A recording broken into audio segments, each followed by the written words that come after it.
মধ্যপ্রাচ্যের চলমান সংঘাত ক্ষণে ক্ষণে নতুন মোড় নিচ্ছে। এবার অনলাইন বেটিং প্ল্যাটফর্ম পলিমার্কেটে যুক্তরাষ্ট্র ও ইরানের যুদ্ধবিরতি নিয়ে ধরা কিছু বাজিকে ঘিরে তোলপাড় শুরু হচ্ছে, আর এতে মার্কিন প্রেসিডেন্ট ডোনাল্ড ট্রাম্পের ছেলেকে সন্দেহ করা হচ্ছে। বিশেষজ্ঞরা বলছেন এটি সাধারণ কোনো অনুমান নয়, বরং নিশ্চিতভাবেই ইনসাইডার ট্রেডিং বা গোপন তথ্য ফাঁসের ফল। আশ্চর্যের বিষয় হলো, গেল সপ্তাহে তৈরি হওয়া 8টি নতুন অ্যাকাউন্ট থেকে অত্যন্ত সুনিপুণভাবে প্রায় $70,000 বাজি ধরা হয়েছে। স্যান্ডেলিনা সো, রূপচর্চায় আভিজাত্য। যদি 31 মার্চের মধ্যে যুদ্ধবিরতি হয়, তবে বেনামি এই অ্যাকাউন্টগুলো হাতিয়ে নেবে প্রায় $8,20,000। মূলত মার্কিন প্রেসিডেন্ট ডোনাল্ড ট্রাম্প যখন সামাজিক মাধ্যমে যুদ্ধবিরতির ইঙ্গিত দিচ্ছিলেন, ঠিক সেই সময় এই রহস্যময় অ্যাকাউন্টগুলো সক্রিয় হয়ে উঠেছে।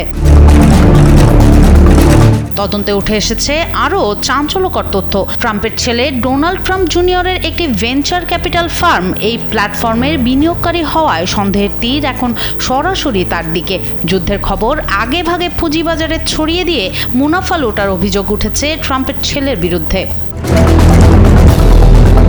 এর আগেও মার্কিন হামলার ঠিক আগে একইভাবে বাজি ধরে এক ব্যক্তি রাতারাতি বড়লোক হয়েছিলেন। সেই অ্যাকাউন্টের কার্যক্রমও ছিল অস্বাভাবিকভাবে একমুখী। ডিজিটাল ওয়ালেট বিশ্লেষণ করে দেখা গেছে পরিচয় লুকাতেই একজন একাধিক ওয়ালেট ব্যবহার করেছেন। পলিমার্কেট নিজেকে নিউজ 2.0 দাবি করলেও এর বিরুদ্ধে গুজব ছড়ানোর বিস্তর অভিযোগ রয়েছে। বর্তমানে ইরান যুদ্ধবিরতি ইস্যুতেই প্রায় $21 মিলিয়ন বাজি চলছে। একদিকে তথ্যের বিকল্প উৎস হিসেবে পলিমার্কেটের জয় জয়কার, অন্যদিকে যুদ্ধকে পুঁজি করে মুনাফা লোটার এই চক্রে ট্রাম্প পুত্রের প্রতিষ্ঠানের সম্পৃক্ততা, সব মিলিয়ে তীব্র বিতর্কের মুখে পড়েছে প্ল্যাটফর্মটি। ইরান যুদ্ধবিরতি হলে কিংবা না হলেও গোপন তথ্য ফাঁসের অভিযোগে চরম বিতর্কের মুখে রয়েছেন ট্রাম্পের ছেলে ট্রাম্প জুনিয়র। সনম সিদ্দিকী, কালবেলা।